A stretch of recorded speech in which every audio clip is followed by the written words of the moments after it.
All right, Sean Zittel, FightHype.com here with an exciting, undefeated 10-0, 10 knockouts prospect out of Las Vegas, Freddie Rojas Jr. Just signed by Samson Lukowicz, who we all know has guys like Benavidez. He brought Manny Pacquiao to the United States, so a man who knows his boxing talent, and he likes this young man right here. Freddie, first man, how'd you get with Samson? Did you have Top Rank after you, Eddie Hearn, and all the big names, and why'd you decide on Samson? Um, it was crazy because in the beginning, it was very hard for me to get signed with somebody. And it was a surprise for me for the amateur pedigree that I've had, growing in the amateurs. But how I got in touch with Samson was actually by Ismail Salas. Uh, I was down here sparring at Salas gym. And I guess Salas gave him a call. He's like, "Hey man, you gotta check this dude out. This guy's actually really good. This and this." And from there on, it's just been went on. I got the call from Samson. Samson he wanted to sit down and talk to me and stuff, and sign me, which was a great opportunity for me, and I was very happy. Especially for the beginning first 2 years, it was hard for me to get signed. So Being a fighter coming out of Las Vegas, so many of the world champions, they hold their camps here to get ready for the biggest fights in the sport. And so, did you spar with a lot of names that fans might know growing up out here and preparing yourself out here? I sparred with Ennis, I sparred with Bud, I sparred with Arias, I sparred a bunch of the Cuban guys down there at Salas gym. I've been sparring everybody over there. I've had an exception camp at this camp. So, getting a different look of everything. So it's been great work here in Vegas so far for this training camp. So this is why I like Vegas, because Vegas has the sparring. Vegas is boxing capital, as you could say. So if you're trying to find work, you'll find the work here. Yeah, yeah, the best work. And you found Yeah. you Yeah. raised my eyebrows. So young man already got that working with Boots Ennis and Terrence Crawford, huh? hmm Who was better? They're both really great fighters. Both really great fighters. It's hard for me to say who is better, what's not, because each fighter has their own special Yeah, yeah, or just things they compare got. and contrast. You don't, yeah, you Yeah, compare and contrast. Not, yeah. So, yeah. okay. But I'm telling you, man, both of those dudes are animals. That's all I got. They're both animals. When did you spar Crawford? Is it for this most previous camp? It was for this camp. Yeah. Crawford. I don't. When was it when he was here? I think which fight was it? I know he was training over here at the UFC Apex. Uh-huh. Was it Abbott Uh, for his I most think that recent fight? during when Yeah. Devin Haney and Lomachenko were fighting, Okay. uh, that I Oh wow. sparred him around there, and then Ennis, I literally sparred Ennis 3 weeks ago in DC because I flew for a week to DC to be sparring with Ennis and some guys and a couple guys down there. Oh man.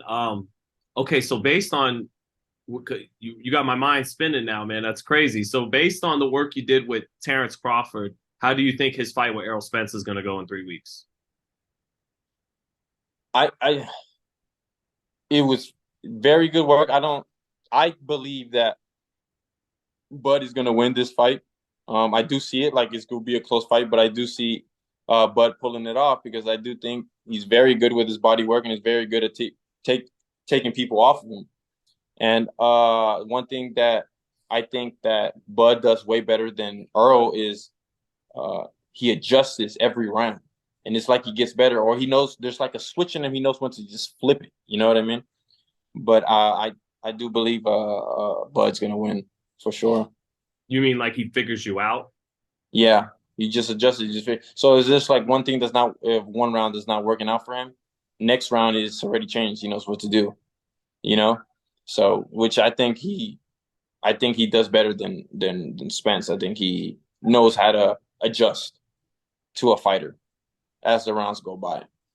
And you at what? How tall are you? I see 5'11" and a half someplace. I see No, no, 6'2" someplace. 6'2", 6'2", 6'2".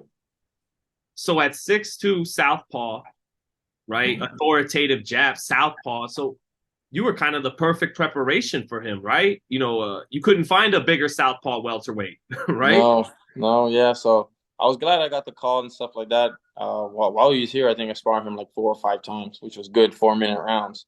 So that dude, he likes he'll be. I know he's gonna be in great condition. Could you talk to me about the counter punching? Because Yeah, you said he's good at getting you off. I mean, sounds like you meant getting you off of you. Yeah, can you talk? Is that the counter yeah, punch in that play, or what do you mean? yeah. Counter puncher, or even if you try to put pressure, he knows how to swerve you away. So, for example, if I come in with the 1-2, that dude's gonna lean back and come back with a straight. Or if I put pressure and he's in the ropes and I'm throwing like a flurry, he'll like block and turn out the way. You know what I mean? So he's very good at that, and I think that's actually gonna help him a lot for his fight with Earl. I know, like a jackass, I just spit out. Who's better, Boots or but who seemed to have the better punching power when you sparred with both of them, or was it different? Yeah, just to compare it. That's a tough one. I really um see because oh they both hit hard, man. I can't I can't say either way. I mean, even if they both had 8 ounces, they both gonna hit extremely hard. Um, I'll probably just say they're both the same as what I can remember of sparring with Bud and Ennis. Same caliber. Yeah.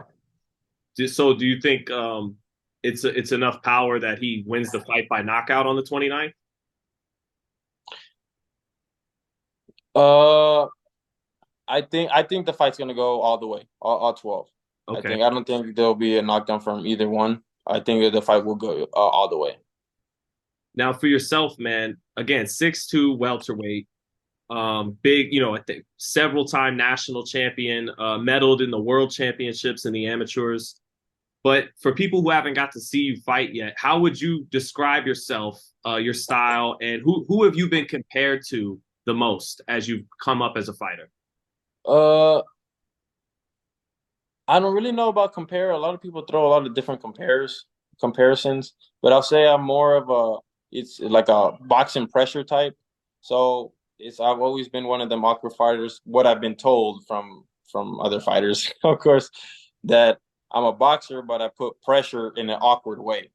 So I know I don't think I got awkward style, but to other people I do. There's not a lot of tall fighters that put pressure. I mean, Fundora, he puts pressure. He's inside, but more I say more on the outside, putting that pressure.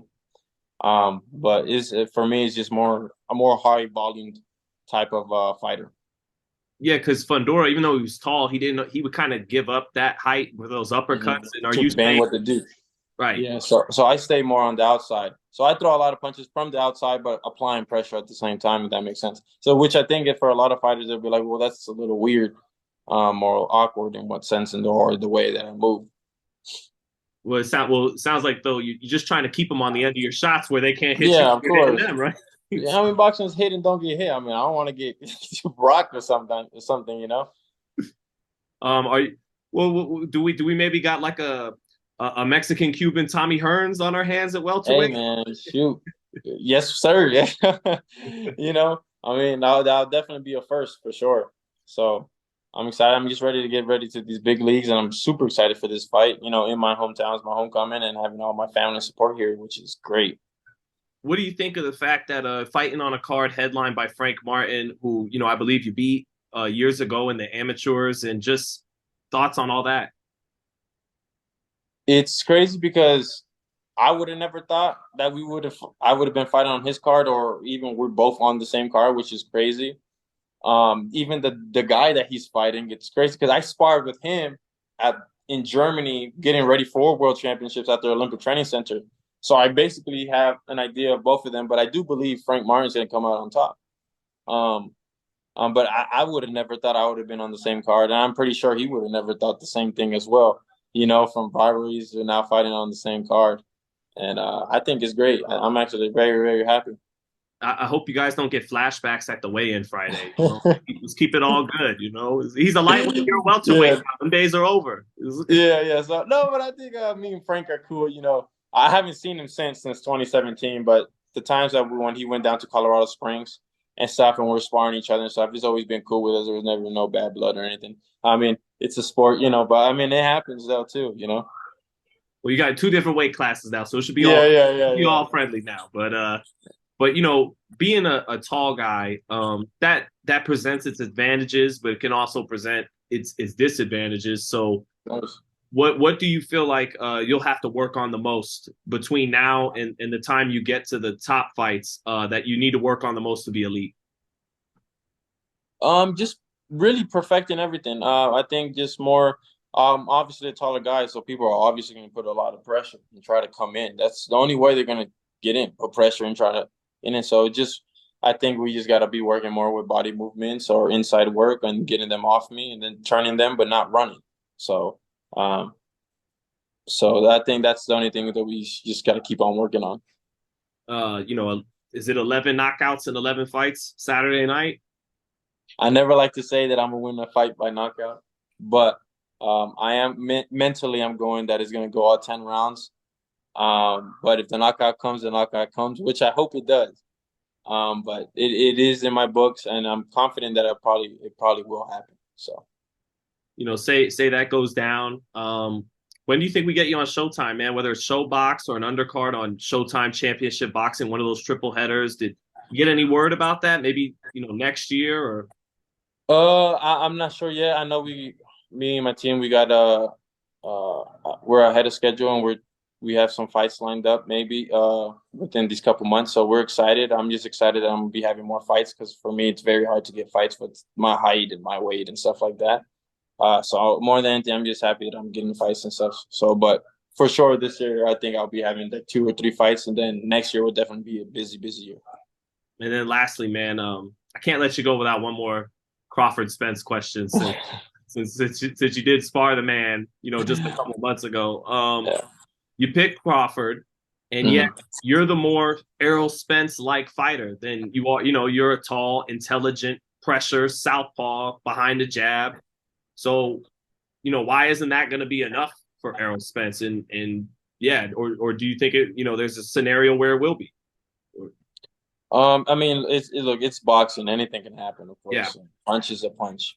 But the things that I've seen that Earl does, sparring with me or sparring the other sparring partners that I've seen him do, I I do believe that he's gonna beat Earl. Now, I'm not taking no credit away from Earl. I mean, Earl's great. Yes, I think Bud's working extremely well in this camp to avoid uh, that long reach, that person putting pressure on him or getting him on the ropes and try to dog him down or like Earl says, drown him. You know what I mean?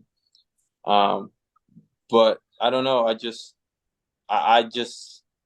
bit what I've been seeing and feeling, of course, from that sparring. Uh, I, I don't see how Earl will beat him, but I do believe it's going to be a close fight. did you spar Errol too? Did I hear that or no? No, no, no. I Okay, have never sparred already. okay, and then I would actually, want to. I would want to, but and then actually, Tank Davis said something interesting about the fight. He's got Spence because he's questioning Crawford's punch resistance, fighting a big guy like Spence. You're a big guy. I know what stays in the gym stays in the gym, but was his chin holding up just fine? yeah, yeah. Yeah. He's told him, hey, he got the experience. He's a veteran. He knows what to do. Even Or if is it just let's he's say not if getting hit enough to where it matters that much? Or yeah, yeah. I mean, like I said, they're I know they're preparing very well for this fight, and I know Earl is, but I know it's going to be a great fight. This is a fight everybody's been looking for. Even I've been looking for a very long time. well, thank you, my man, and I'll let you get out of here, man. Hope to talk to you after the fight. There's Of some course. there's some names we got to talk. Maybe you and Ennis 3, 2, 3, 4. Down the road, got to talk about you and Ennis maybe one day because no one wants to fight him, and you're a young bull on the rise. But otherwise, man, I'll see you Saturday night, man. If Thank there's you, anything man. else you want to say, go for it, Freddie. Man, I just want to give everybody thanks for the support and everybody, and thank you to my team. And just July 15th, just get ready for a firework fight, and for everybody, have a good time. Thanks, Freddie. Good, look forward to No, thank you, seeing you man. fight, man. Thank you so much, brother. You have a good day. You too. Thanks.